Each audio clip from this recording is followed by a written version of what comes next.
It is at a level that, frankly, going into a foreign country's capital that had many million people in it, knocking out all the air defenses. Well, first of all, getting intelligence on the movement of various people. It wasn't just Maduro that was being tracked. Having an eye on them, having an insider, which they obviously had, an insider, being able to knock out all the anti-air, being able to knock out all the radars, and literally landing helicopters right in the middle of a base and just start wasting enemy soldiers. It's like a video game. It's incredible. Welcome back to Just Informed Talk. I'm your host, Craig James, with our guest, Chris. He's a military intelligence insider. You've heard him here on the show before. We're going on, and we're going to talk about what's happening in the Western Hemisphere right now. Trump's new implementation of the Monroe Doctrine, starting in Venezuela, has really led to a lot of, second and third order effects that we're seeing unfold in real time all around us. And I want to get into that discussion with Chris, but real quick, Chris, see, that's a little tongue twister for you. Why don't you remind the audience of your background before we get started? Yeah, sure. Thanks for having me, Craig, and hello to the audience. I'm an Air Force veteran. I was in the intelligence field. Originally, it was cryptolinguist, and then I was picked up by the Inspector General of the Air Force. I'm an honorary discharged veteran in that. And then I worked for the DIA, the Defense Intel Agency, and now I'm an independent contractor. I love it. I love how the end's always ominous. That always makes me happy. But we're talking about Trump now and the re-implementation of the Monroe Doctrine, something we haven't seen in a long time in the West, especially in the Western Hemisphere, where at one point it was, I believe, James Monroe who established a doctrine that the United States must be in control of the affairs of the entirety of both continents in North and South America for our own national security, right? Is that a good sort of summary of the Monroe Doctrine? Yeah, and it was written with national security in mind. Yes, you are correct. That's a very good way to put it. Yes. So the reimplementation, and people have called it the Donroe Doctrine. They've come up with very clever names for it, obviously, but has started with this raid of Venezuela. Now, for those of you watching in the audience who don't know, President Trump ordered a operation to take place that went into Venezuela not too long ago that captured the dictator Nicolas Maduro and his wife and brought them to the United States to face charges related to narco trafficking and other crimes, international crimes, that is, and crimes against the against the United States. So tell us a little bit, Chris, from your perspective, when you saw all of that unfold, what were your initial thoughts when, you did you know it was coming? Did you have any sort of, heads up from anybody? Were you just as surprised as everybody else when you saw the news that morning that Maduro had been captured? I was shocked. I wasn't shocked that he was captured, but I was shocked by the operation. I mean, the operation was so expansive. It was just a wonderfully crafted and executed operation. So yeah, I was shocked.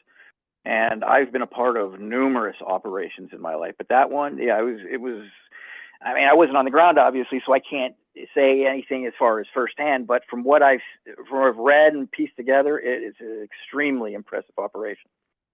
Yeah, I mean, so with your experience in defense intelligence and with your experience in the intelligence community, the IGIC, et cetera, this was a law enforcement operation that was conducted with Delta Force on an international stage for the entire world to basically watch happen in real time. Walk us through, like you said, the complexity of this operation. How incredible is it that this was able to be pulled off in the way that it was?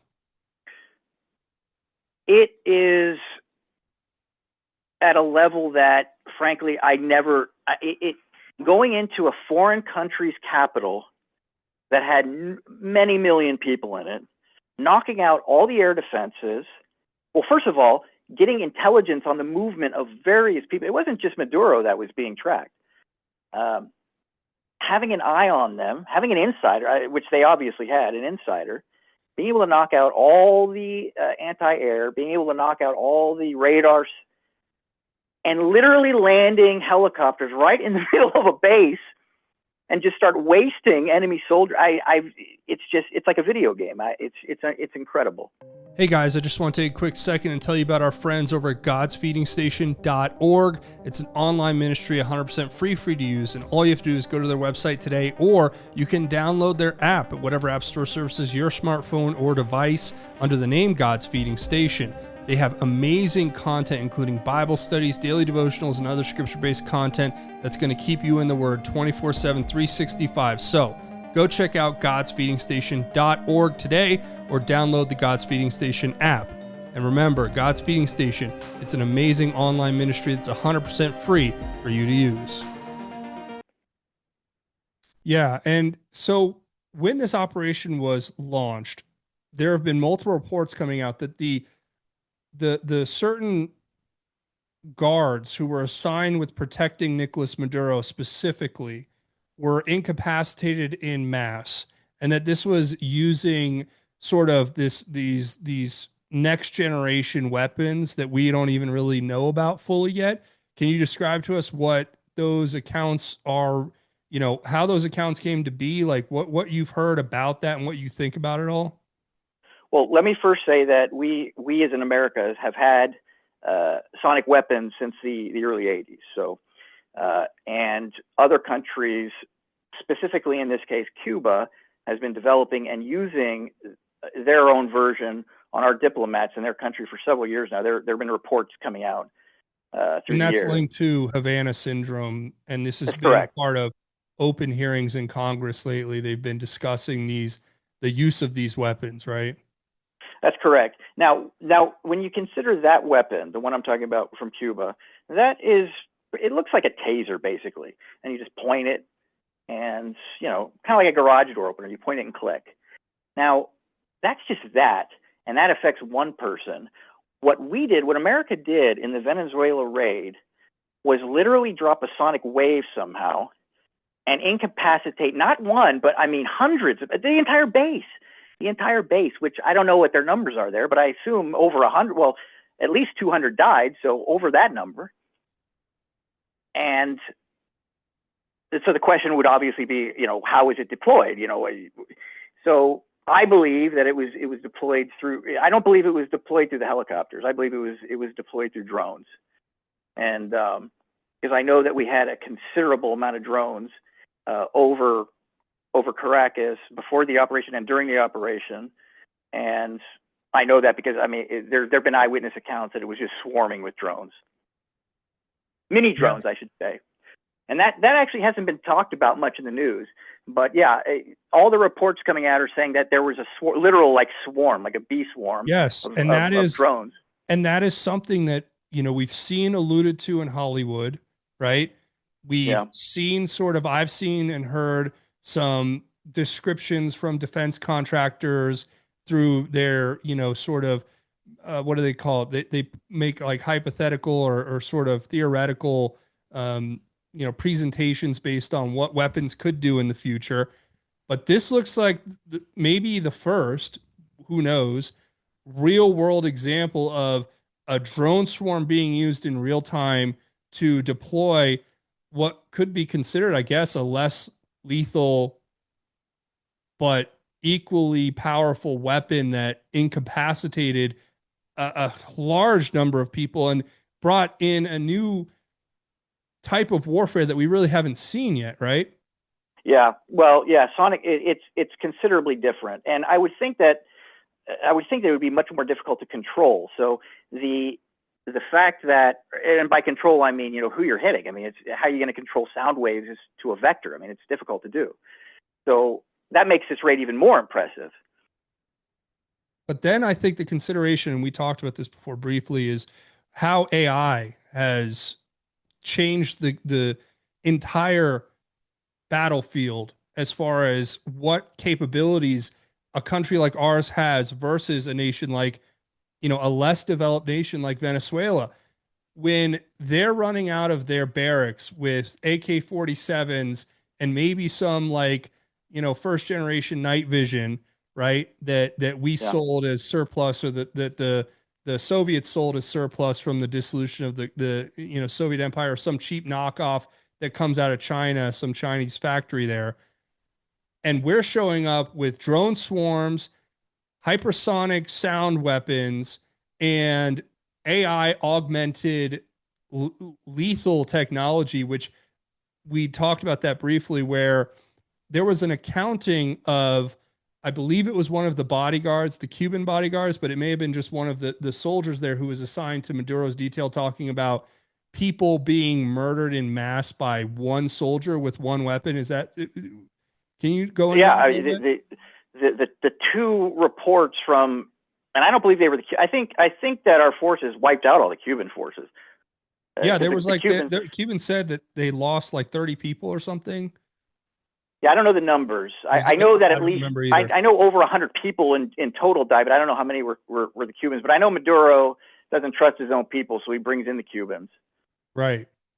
So we were talking about what the AI technology might look like, and could you imagine? And we talked about this, where you have a scenario, and this was a part.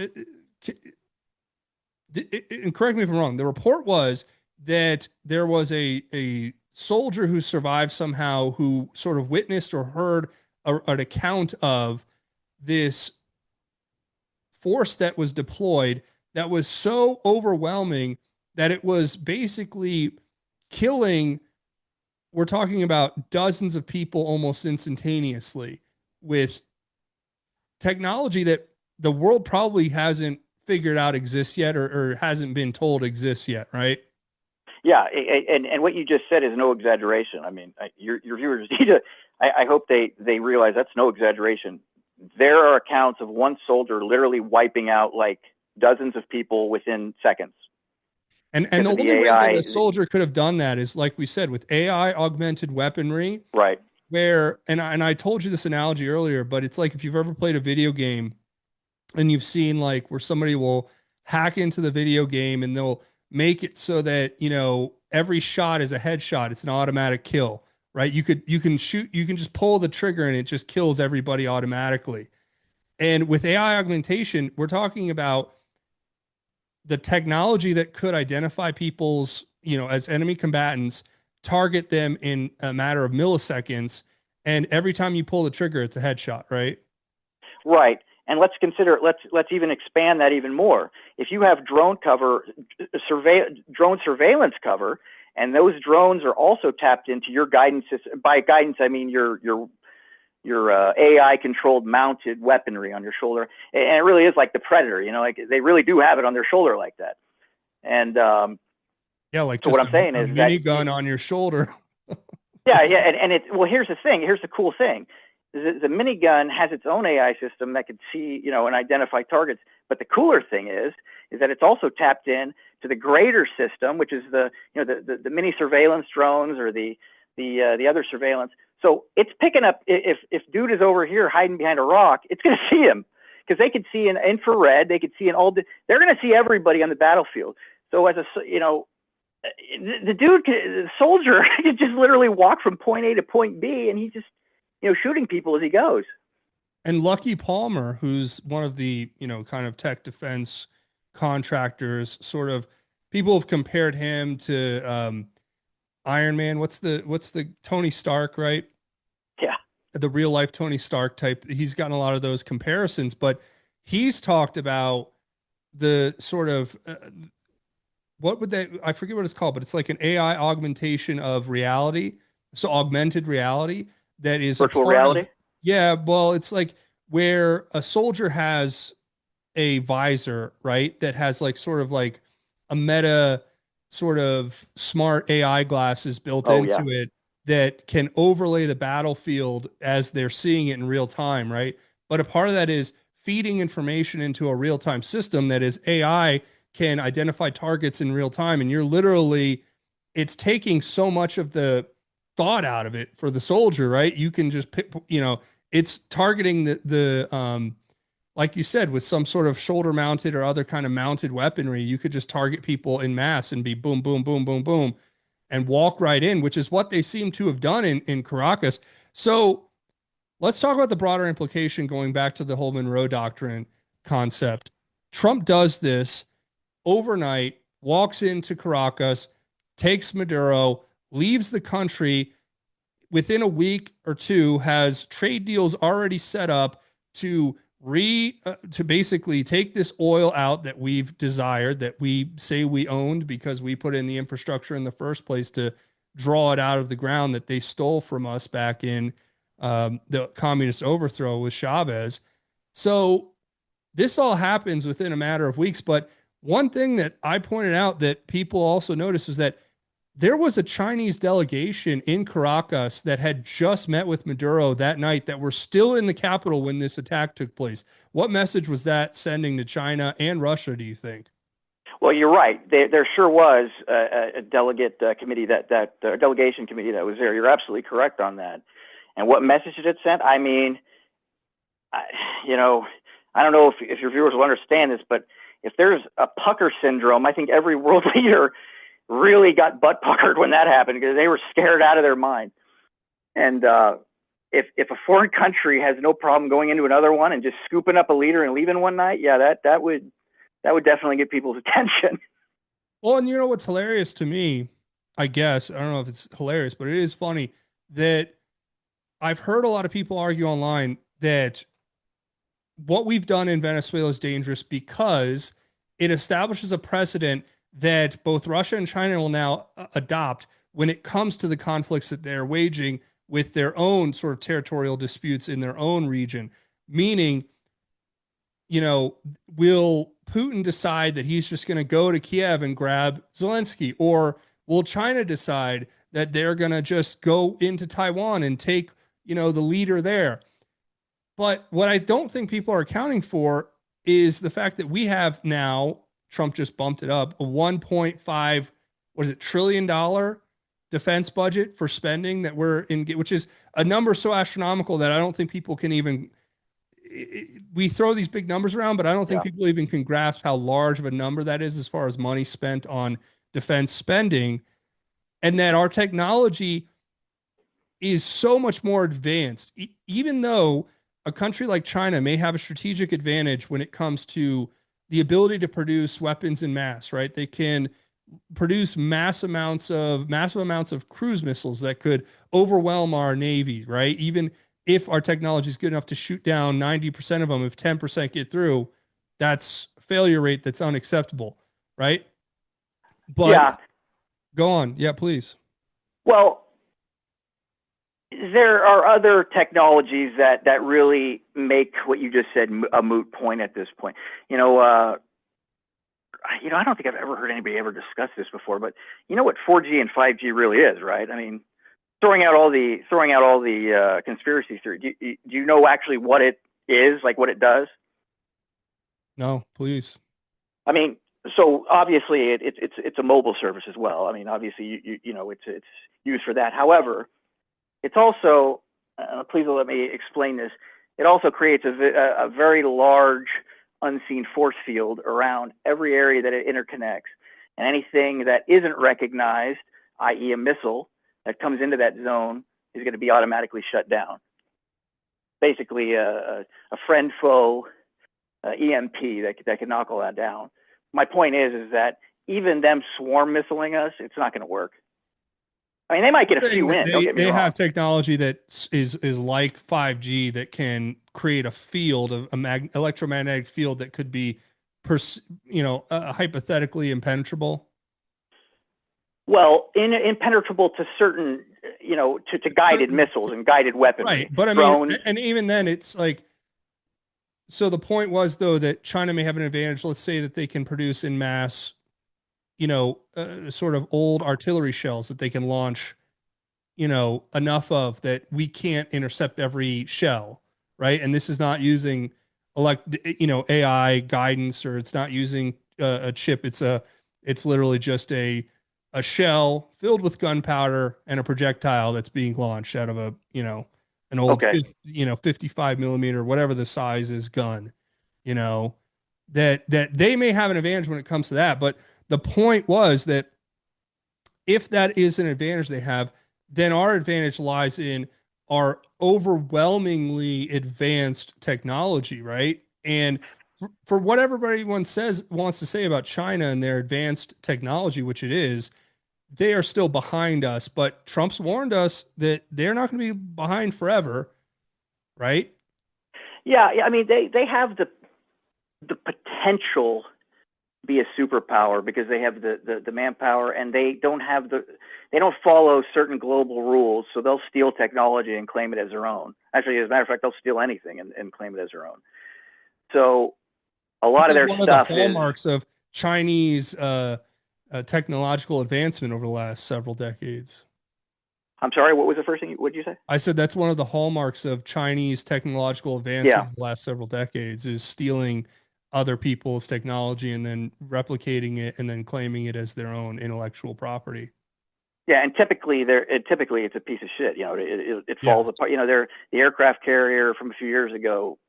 I think it sank right at dry dock. Right after it was launched. I don't remember the exact story, but their planes fell out of the sky.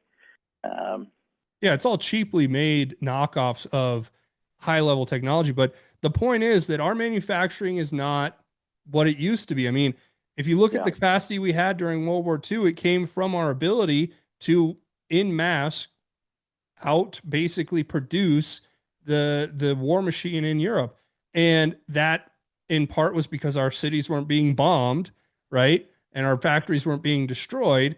But it's also in part because we had factories from which to produce things, right? Factories that don't yeah, necessarily exist anymore in America. And that's a vulnerability and that's an obvious problem. And I think this is a part of Trump's Monroe Doctrine to tie it all back into that is understanding that we need materials and fuel. We need rare earth materials and fuel. And what country in the world has the most of both those things? yeah. Venezuela. You notice they both get hit. Venezuela and Iran got just dealt with these issues back to back. So, and I'll tell you, that takes a big chunk out of China. Dealing with both of those and getting them out of the way, that really hurts them badly. And those are two countries that China's worked very tirelessly to build inroads with their Belt and Road Initiative AN2. They want to create the new Silk Road, which would have to probably go through Iran, right, to get into Yes. Europe and the Middle East. And they are doing the sort of Belt and Road Initiative, the debt trap diplomacy that they've been deploying. And this is happening in Venezuela, where they're offering massive loans in exchange for infrastructure projects that then when they can't pay those back in real dollars or pesos or whatever, then they say, okay, well, we'll take a tanker full of oil. You know what I mean? Yeah. And that's sort of what Trump recognized, I think, as being the biggest problem. And this is what he's addressed, right? Yes, he did. And you know what? He's been doing a great job with that. He is his exact words. I think were, "We need to be self-sufficient.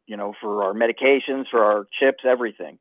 And currently, we're really not. A lot of our stuff is outsourced overseas, and Yeah. which has hurt the country. And that just leads to the whole. It's hurt the country. People have lost. Or there's been a lot of jobs that have been outsourced.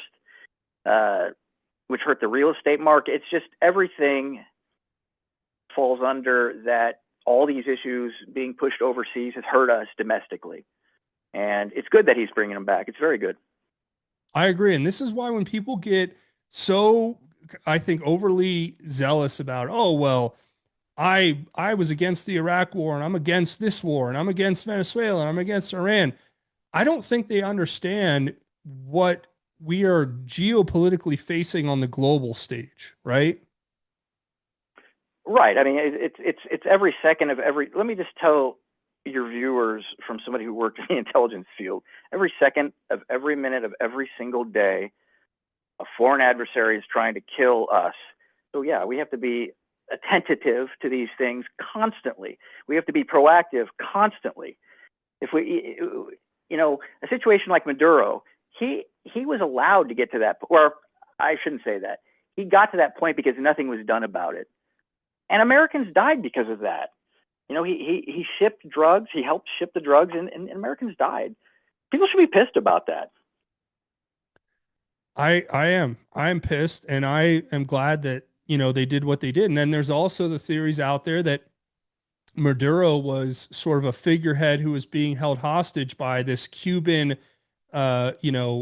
influence that is really a Russian influence, is really a foreign influence operation that was trying to keep and influence and sway Russia, or excuse me, Venezuela, into the arms of BRICS, right? They're trying to recruit them into BRICS, which would have 100% right. Yeah. Disrupted the global economic order, whether you like it or not. I always tell people, I'm like, whether you like it or not, if BRICS takes over, your quality, our standard of life will decrease and will automatically diminish beyond in ways that you probably can't imagine, right?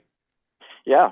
Yeah. And that, well, as far as our hemisphere is concerned, there's no foreign country. Not that I'm positive. Well, actually, no, that's not true. But there are very few bases from foreign countries, and the ones that are in this hemisphere are in Cuba and Venezuela. And now Venezuela's out, and we'll see what. I think Cuba's next. To be honest with you, you asked about what I think's coming. I think Cuba's next. I think so too. I think Trump's made that clear, and I think what Cuba depended on Venezuela in the same way, it was a symbiotic relationship. So if one goes down, the other almost is doomed, right? And I think that's what was going to happen. I think Trump realizes that now with the U.S. controlling Venezuela, that has cut off Cuba from the country that was basically keeping it alive. So it may just die on its own. We may not have to do anything. We may just wake up one day and they've run out of everything and the government's toppled, in probably a CIA orchestrated coup, right? Yeah, we'll see soon. What I think it's going to happen after the Iran issue is resolved. But I agree. And Trump, the fact that after Trump ordered the Maduro operation, he's committed now. I mean, he has to follow through with this. And to follow through with it, you got to take care of the other issue, and that other issue in the hemispheres, and that other issue is Cuba. So yeah, not to mention another little country that's not so little called Greenland. That Trump just had a delegation of the Greenland and Denmark sent a delegation to the White House today to have talks with Marco Rubio, the Secretary of State, and Vice President J.D. Vance, discussing the future of Greenland. And Trump's come out and said Greenland's of the utmost and vital strategic national security importance that any country in the world practically, and that we have to take control of it. And the Danish PM didn't sound too happy about that. I think he came out and said something to the effect of, well, we're going to keep talking. We have to agree to disagree. And Trump's like, yeah, I don't know about that. I think, what do you think happens with Greenland? Do we just take it? Because I don't think there's going to be a battle for it. Yeah, I think we take it. I think in the end, I think we'll pay for it, but what are they going to do about it? I mean, honestly, we need it for strategic reasons, and the strategic reasons fall more into shipping lanes than anything, but they're just as important. So yeah, I think we end up taking it. I think we pay them. Yeah, I mean, people say that the way that the world is changing, and I'm not like some climate change person who's like, oh yeah, the world's melting or whatever, but the way that the world is changing, I know we're going into a solar maximum, the world's tilting and shifting, and there's things that happen that, we could get into another time because that's a whole nother scientific concept, but that those northern shipping lanes are opening up and that they're going to be of vital importance in the future, especially as if we are going to face some cataclysmic thing, like heaven forbid, we had some sort of geomagnetic pole reversal or something in that realm, even if the pole just continues to shift as it is without snapping and completely flipping, that's going to change the way that the seas are navigated. And if Russia, which it does stand now, and China have this massive military presence up there in that northern in those northern shipping lanes, he who controls the shipping lanes controls the world. Wasn't That's that the right. whole concept of the Holy Catholic Church, right? The Holy See. They saw where every shipping lane, they had an eye on, and that's how they got so much power. Yeah, and that's why China has taken those, built up those artificial islands. Trying to take the South China Sea. Currently, right now, we as in the United States, we control pretty. I can't think of any sea lane we don't control. Maybe the South Pole, but I don't know much about the South Pole, what happens there. But everything else, we are in direct control of it. And that's exactly the point, is that, and this is why I think Venezuela was strategic, particularly what about the Chinese influence in the Panama Canal? I mean, now we Huge are deal. Yep. literally right there. And basically have exerted in full force and saying, this is our territory, this is our region, this is our hemisphere, and we're directly calling out China and Russia. So I think Greenland is sort of a foregone conclusion. There's estimates now that are floating around online that they've estimated the value or worth or price tag of Greenland at around $700 billion. And I would say this, that that's a huge amount of money. Don't get me wrong. That is an astronomical amount of money, but in the long scheme and in the long term, it's nothing. You You could, take that deal any day of the week. yeah, you could assign any number to it. It wouldn't matter because in the long term, the resource value alone is going to be beyond any number that you could even fathom or throw out there, right? Yeah, I mean, that would guarantee that the most efficient shipping lane, which would be the northern route, was under our control. And that means that everybody who goes there would have to, dock with us, pay. The amount would be made up. I mean, it wouldn't be made up for years, but it would be made up for, and then it would just start amassing goods. Not to mention, we would put a couple more bases in Greenland, and I think it's going to happen. I think you're I right. think it has to happen. And since Trump is pushing it so hard, I think he's serious about it, and I think it will happen. I think you're right, and I think that's an inevitable. It's like a foregone conclusion. We can, it's it's not a matter of if, but when. And Yeah. when Trump decides to take it, it should happen. Now, um, that's what I think is coming with the entirety of this new Monroe Doctrine that's being reinforced by Trump. I think that it's going to lead to a larger presence in both those countries, an expansion of our influence in both those regions, including, that'll ripple through South America and up through Central America. I have always been a proponent of, annexation when it comes to any country that is territorially, um, close to us. Like, I think we should take Mexico. I think we should take Canada. I know that they Yep. have, they obviously don't want that, but that may be. But you know what? The only thing that worries me about that, I'll tell you this, Chris, is that there have been people who have warned about um, the dissolution of nations and the implementation of like a one world order.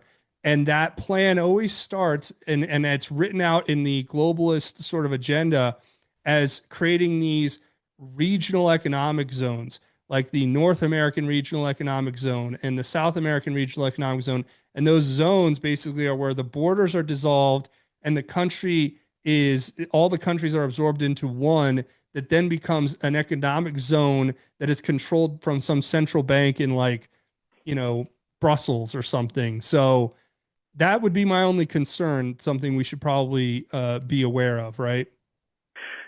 That would be a concern, but my biggest concern, if we're talking about Canada and Mexico, would be foreign dissidents, because those two countries are not even in the same realm of being in the same league of being able to control, bad actors behind the scenes. So they're all over Canada and Mexico. Point being, if we were to ever go in there with the desire to take it, we would have to take every single one of those people out, or else they would become citizens, and that would cause problems. That's good. I mean, I think there's a way to annex a territory where you don't grant citizenship. Maybe like like to Talk make about vassalization. Yeah, so like we should do that. We should do that. Just like we should just install their government and run it, and then the people can do whatever they want. They used to call that something. What was it? Oh yeah, colonial imperialism. Yeah. I'm all for it, man, if it works. But Yeah. I've heard some people get upset about that, but honestly, I don't care. Yeah, and well, and the funny thing is it's a system that works for a time period, but it always ends the same way. So it's a very fine line we have to walk with it. But Chris, I appreciate you coming to talk about this, and Sure. we'll see what happens. We'll see how many things we've talked about or predicted here in the show come true in the future, and we'll have you back on to talk about it then. But thanks for joining us, and we appreciate it. Thanks a lot, Craig, and everybody who listened today. Take care. All right. God bless and Godspeed, and we'll see you guys on the next one.